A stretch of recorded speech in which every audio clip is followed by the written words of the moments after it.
There are three events in UFO history that have made this motion picture possible. In the 1950s, Trevor James Constable unlocks one of the mysteries of UFOs, and that is the fact that most of them are invisible. By using infrared film in his cameras, he discovers UFOs that exist in a light spectrum that cannot be seen with the naked eye or photographed with conventional cameras. This opens a whole new aspect in the documenting of UFOs, and his discovery reveals that some UFOs may be living creatures. He calls them critters. In 1994, Jose Escamilla discovers a phenomenon called rods, a life form invisible to the naked eye that we had never seen before.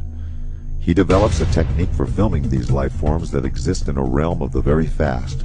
He calls it sky fishing, using the high-speed shutter setting on a camcorder. In 1995, NASA stops airing live broadcasts from shuttle missions after UFO footage has been made public, creating a controversy about how much NASA really knows about their existence. Looks like you got an object right in front of you, Mark. Can you look out there? I'm not sure what you're talking about. Never mind.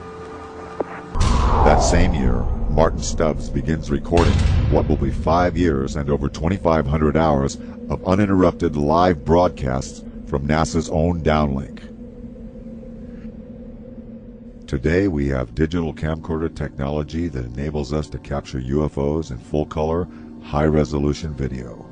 Invisible UFOs can now be captured in broad daylight by a simple camera conversion. Two camcorders of the same make and model are set up side by side. Camera 1 on the left is set for regular daytime recording. Camera 2 on the right is set on night shot, which has been converted to shoot in broad daylight.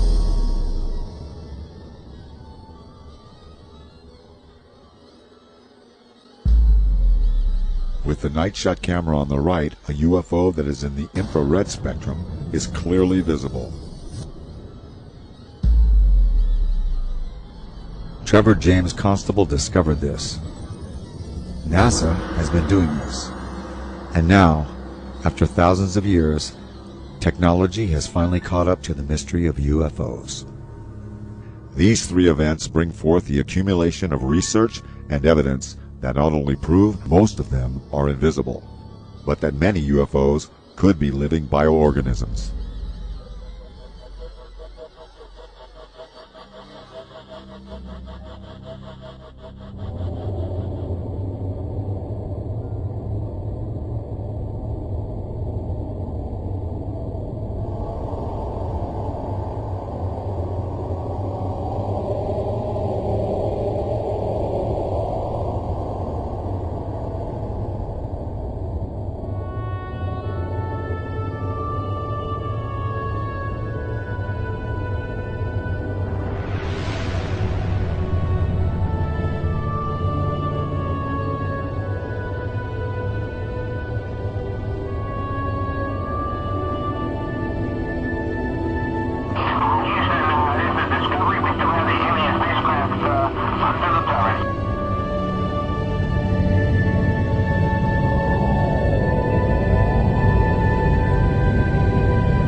Anti-aircraft guns went into action against unidentified aircraft in the Los Angeles area, ordered by the 4th Interceptor Command at 2:25 a.m. The unidentified objects, moved slowly down the Pacific coast from Santa Monica and disappeared south of Long Beach. Searchlights closely followed the object down the coast and kept it centered in their glare. Shells frequently could be seen bursting near the object, but none appeared to hit it. The shooting stopped about 3:30 a.m. Approximately 20 minutes after the firing died down, the ship returned and headed westward from Long Beach toward Santa Monica. The guns went into action again, hurling round after round of shells at the object.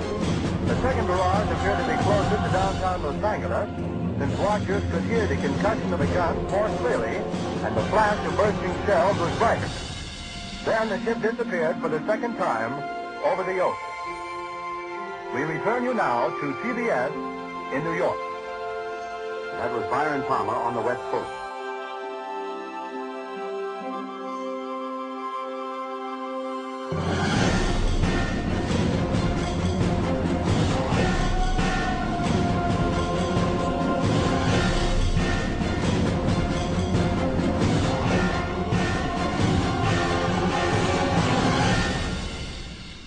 Our distinguished guest for this evening is Dr. Willie Lay. Well, now, is our own government, our own Defense Department, taking the flying saucer report seriously? They have to. After all, the Air Force, which is the one which is investigating, is charged with the defense of our skies. So if there's anything in the skies which they don't know and cannot account for, it makes them understandably uneasy. Major Donald E. Kehoe, a retired Marine Corps officer, insisted that the Air Force knew more than it was telling. We are being observed by some type of device which is ahead of us, far ahead of us, and is probably controlled by a highly advanced superior civilization. It has reached the point where many people in the Air Force have the same conclusion. In fact, the Air Force at one time had a top secret estimate that these things were interplanetary spaceships. Right now, if you report having seen a flying saucer, you open yourself up to ridicule too, which is something which is deplored by the Air Force. In other words, members of our audience who might, for one reason or another, see a flying saucer can make the reports to the Air Force and be rendering a service now, Yes. and not invite ridicule. Yeah. Instead of being a subject for ridicule and a big joke, actually is a serious matter which could affect the lives of all of us. Actually, most people who report a UFO sighting are patriotic citizens who have been mystified by something that they've seen, and through a patriotic sense, report it to the local law enforcement officials or to the United States Air Force base near them.